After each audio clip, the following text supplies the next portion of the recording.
Sesaat lagi Anda akan menyaksikan Kultum Ramadan. Assalamualaikum warahmatullahi wabarakatuh. Alhamdulillah, wassalatu wassalamu ala rasulillah wa ala alihi wa sahbihi wa mawala. Ashhadu an la ilaha illallah wahdahu la syarika lah, wa ashhadu anna muhammadan rasulullah, wa ashhadu anna muhammadan abduhu wa rasuluh, la nabiyya wa la rasulahu ba'dah. Allahumma salli wa sallim ala sayyidina Muhammadin wa ala alihi wa ashabihi wa man tabi'ahum bi ihsanin ila yaumiddin. Allahumma la sahla illa ma ja'altahu sahla wa anta taj'alul hazana idza syi'ta sahla. Rabbi shrah li sadri wa yassir li amri wahlul 'uqdatam min lisani yafqahu qawli. Alhamdulillah,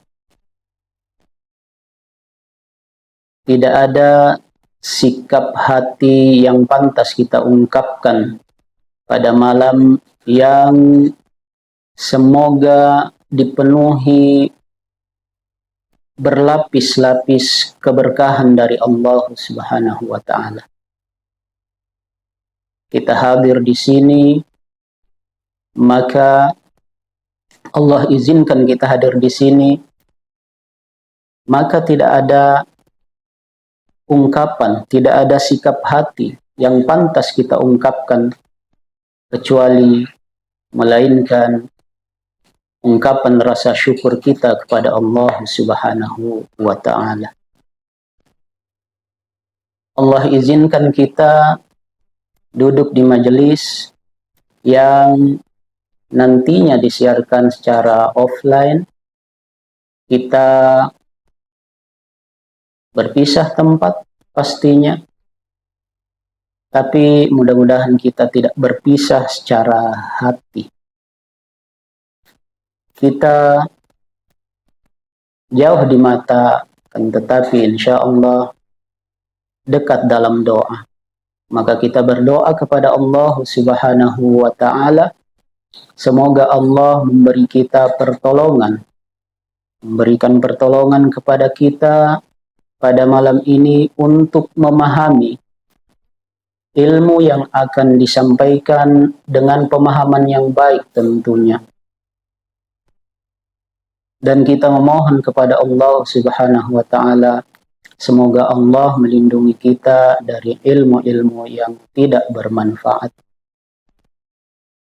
Selawat dan salam tak lupa kita sampaikan kepada Nabi kita, Nabi Muhammad sallallahu alaihi wasallam, serta para keluarga, para sahabat, para tabi'in, para tabi'ut tabi'in, dan kepada para orang-orang yang senantiasa istiqomah di jalan kebenaran. Para pemirsa rahimakumullah, berbicara tentang Ramadan, seringkali banyak orang yang menganggap Ramadan itu adalah festival tahunan yang dipenuhi dengan pernak-pernik ibadah dan amal soleh yang dilakukan secara semarak dan gegap gempita. Tapi sesungguhnya seseorang itu tidak akan bisa menghargai sesuatu kalau dia tidak mengetahui nilainya. Jadi seseorang tidak akan bisa menghargai sesuatu kalau dia tidak mengetahui nilainya. Maka pada kesempatan ini, saya mengajak para pemirsa sekalian mengajak untuk kita bersama mengetahui seberapa besar sih nilai Ramadan itu di sisi Allah Subhanahu wa Ta'ala. Karena kaidah mengatakan seseorang tidak akan bisa menghargai sesuatu kalau dia tidak mengetahui nilainya. Sepenggal kisah para pemirsa, sepenggal kisah seorang anak dan arloji tua ayahnya. Seorang ayah sebelum meninggal dunia, dia berwasiat kepada anaknya, "Wahai anakku, aku berikan, kalau aku sudah meninggal dunia, aku berikan arloji ini kepadamu untuk bekal hidupmu. Semoga arloji ini bermanfaat untukmu." Diingatlah kata-kata ini oleh si anak. Sampai kemudian ayahnya pun meninggal dunia. Singkat cerita para pemirsa, singkat cerita ayahnya meninggal, si anak pun hidup dalam keterbatasan. Uang mulai habis. Bekal hidup semakin berkurang. Terus ia ingat dulu bahwa ada arloji vintage, arloji tua ayahnya, arloji antik milik ayahnya, yang kemudian dia menjualnya, yang dia kira itu pasti mahal harganya karena dia memang sudah tidak memiliki uang. Dan akhirnya dia pun mendatangi si penjual burger. Ditawarkanlah arloji itu kepada penjual burger. "Wahai abang," katanya, "aku punya arloji yang aku ingin mau jual. Ini dulu milik ayahku. Sebelum dia meninggal, diberikannya kepadaku. Dan aku ingin menjualnya kepadamu. Kira-kira berapakah engkau akan membelinya?" Lalu dibolak-balik arloji itu. Dilihat oleh penjual burger. Dan dia bilang, "Arloji tua seperti ini, yang sudah tidak nyala ini, nak, paling saya hanya bisa menukarnya dengan satu potong burger saja." Anak ini enggan menjualnya karena arloji itu hanya dihargai dengan satu potong burger. Kemudian dia mencoba mencari pembeli lain. Dia datang kepada tukang servis jam karena ada hubungannya dengan arloji. Dia datangi tukang servis jam, kemudian ditawarkannya arloji itu kepada tukang servis jam. Arloji itu dilihat, dibolak-balik oleh tukang servis jam. Dan dia berkata, "Wah, ini yang bisa diambil hanya spare part yang bisa dipakai saja, nak. Dan kalaupun aku membelinya, ya paling harganya 50 atau 100 ribu saja." Kemudian anak ini enggan lagi. Dia tidak mau menjualnya kepada tukang servis jam. Karena dia tahu betul, dia ingat betul ayahnya berpesan bahwa arloji ini akan bermanfaat untuk hidupnya. Lalu dia berjalan lagi. Terus dia datangi lagi penjual jam. Ditawarkannya lagi arloji ayahnya itu kepada penjual jam. Lalu si penjual jam berkata, "Nah, ini sudah model sangat tua, nah, sangat lama sekali. Kalaupun saya menjualnya, ini sudah nggak ada yang minat," katanya. "Ini sudah banyak model-model terbaru sekarang, nah. Kalaupun saya mau beli, ya paling harganya 100 atau 200 ribu rupiah saja. Itu pun bukan karena harganya, tapi itu pun buat bekal engkau makan." Tapi anak ini kembali tidak mau menjualnya dengan harga seperti itu. Lalu dia berjalan lagi sampai akhirnya dia bertemu dengan seorang kolektor barang-barang antik. Iseng-iseng ditawarkannya arloji tuanya itu, arloji tua milik ayahnya itu kepada sang kolektor. Si kolektor pun kaget. Nak, kamu tahu nggak? Arloji ini dicetak sangat terbatas di dunia. Ini sangat langka. Dan hanya ada beberapa di dunia. Dan sekarang ini, jika kita jual, maka harganya sekarang ini 300 juta. Tapi sayang nak, saya tidak punya uang sebanyak itu. Saya hanya punya uang 150 juta saja. Kalaupun kamu mau, aku membelinya 150 juta. Lalu anak itu terperanjat. Kaget. Mendengar bahwa ternyata harga jamnya itu ratusan juta.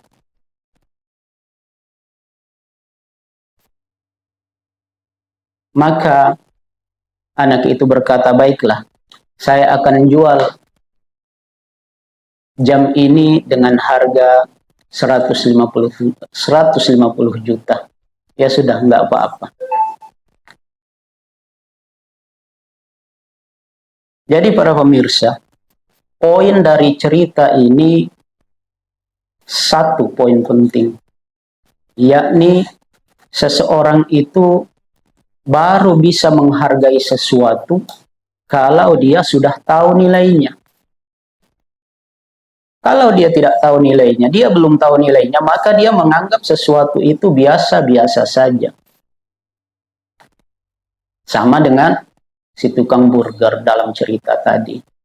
Sama dengan tukang servis jam, penjual jam. Mereka bahkan tidak mengetahui nilai daripada arloji tua itu.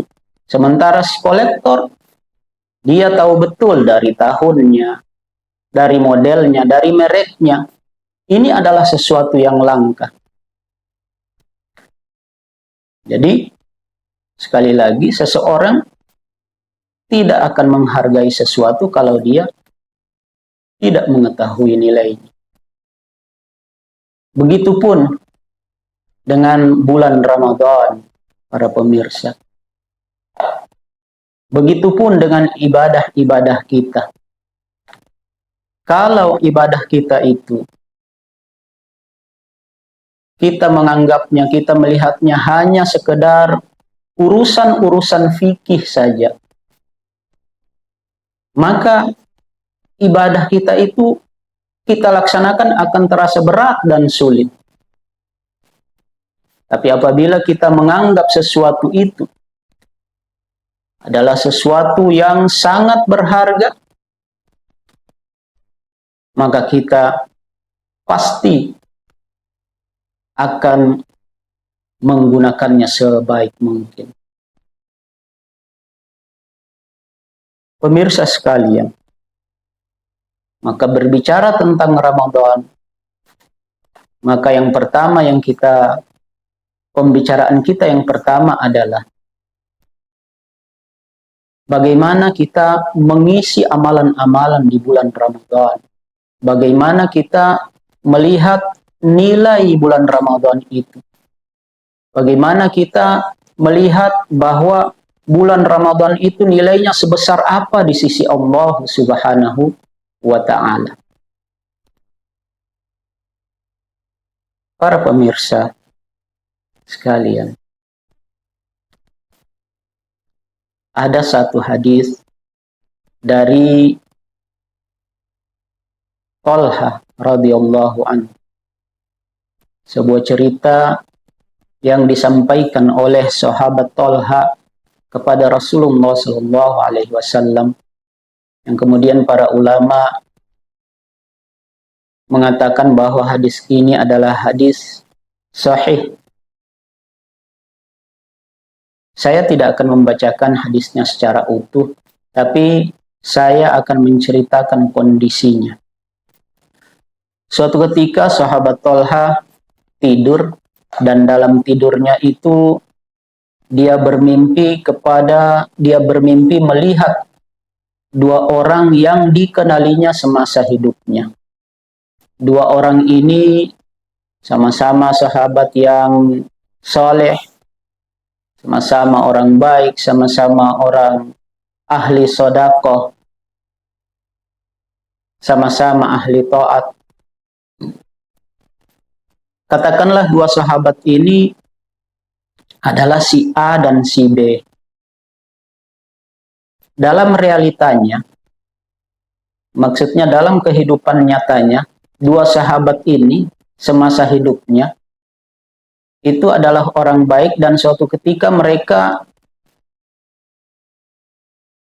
berperang, ikut berperang bersama sahabat lainnya. Dan di medan jihad itu, sahabat yang pertama si A itu meninggal gugur dalam medan perang.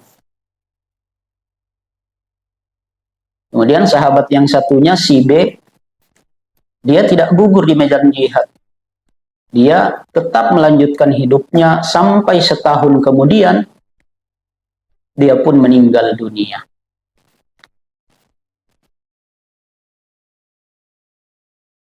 Menariknya, ternyata di dalam mimpi sahabat Thalhah ini, di dalam mimpinya itu Allah persilahkan sahabat Thalhah ini masuk ke dalam surga. Dan dia mengamati kedua orang ini. Yang pertama dia amati adalah orang yang meninggal yang kedua. Yang meninggalnya biasa, yang meninggalnya bukan karena di medan perang, bukan karena syahid, dia meninggal biasa. Ternyata derajat surganya itu sangat tinggi dibanding dengan sahabat yang meninggal pertama, yang meninggal syahid, gugur di medan jihad, di medan perang. Ternyata yang meninggal pertama tadi itu derajatnya tidak lebih tinggi dari orang yang meninggal biasa, yang meninggal setahun kemudian. Lalu sahabat Thalhah penasaran dengan mimpinya itu. Di pagi harinya sahabat Thalhah pergi menemui Rasulullah Sallallahu Alaihi Wasallam dan mengabarkan tentang mimpinya. Ya Rasulullah, ingat nggak ada dua orang sahabat yang dulu dua-duanya orang soleh, dua-duanya ahli sodakoh, dua-duanya taat. Yang satunya meninggal di medan jihad, yang satunya meninggal setahun kemudian. Ingat, kata Rasulullah, mereka orang-orang baik. Kata Rasulullah SAW. Memangnya ada apa? Lalu sahabat Thalhah berkata, ya Rasulullah, semalam aku bermimpi. Aku dipersilahkan Allah masuk ke dalam surga. Lalu saya melihat orang yang meninggal yang kedua, yang dia meninggal biasa, bukan meninggal di medan jihad, bukan mati syahid, tapi derajatnya di sisi Allah sangat tinggi. Tempat surganya itu sangat tinggi. Berbeda dengan orang yang meninggal di medan jihad. Sementara kita tahu, kalau jihad fi sabilillah itu, mati syahid di medan jihad, itu adalah puncak amalan dalam Islam. Tapi derajat surganya kenapa? Lebih rendah dari orang yang meninggal biasa.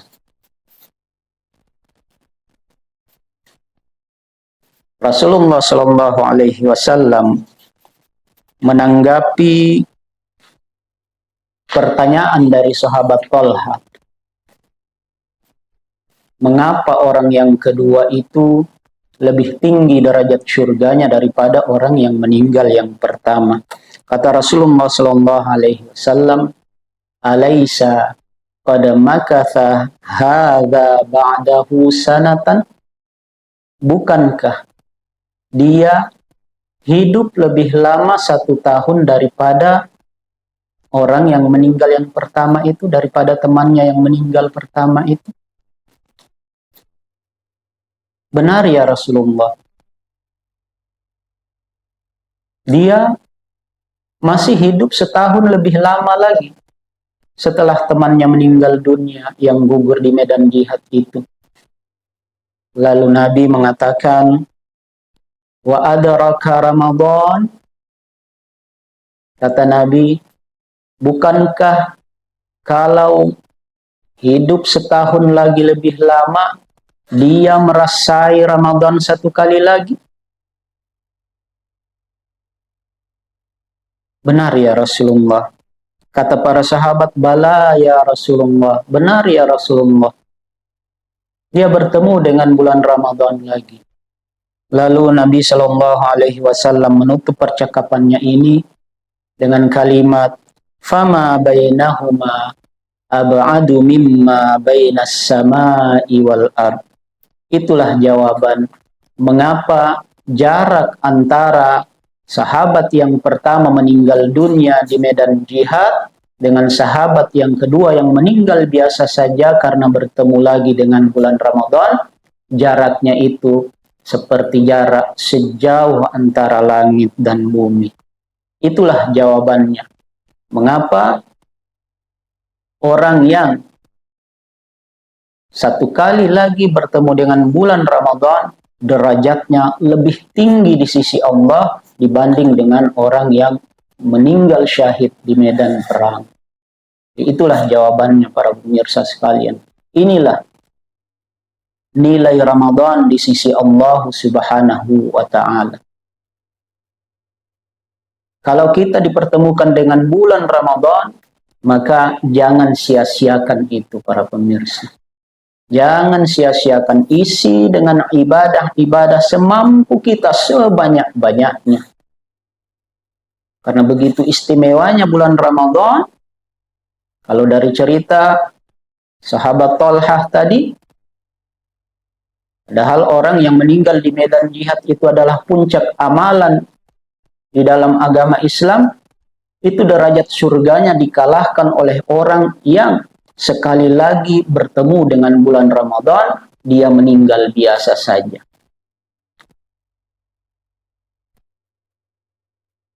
Jemaah sekalian, para pemirsa, sekali lagi, mari kita gunakan kesempatan yang diberikan oleh Allah Subhanahu wa Ta'ala kepada kita di bulan Ramadan ini dengan berbuat amal kebaikan sebanyak-banyaknya, semampu kita,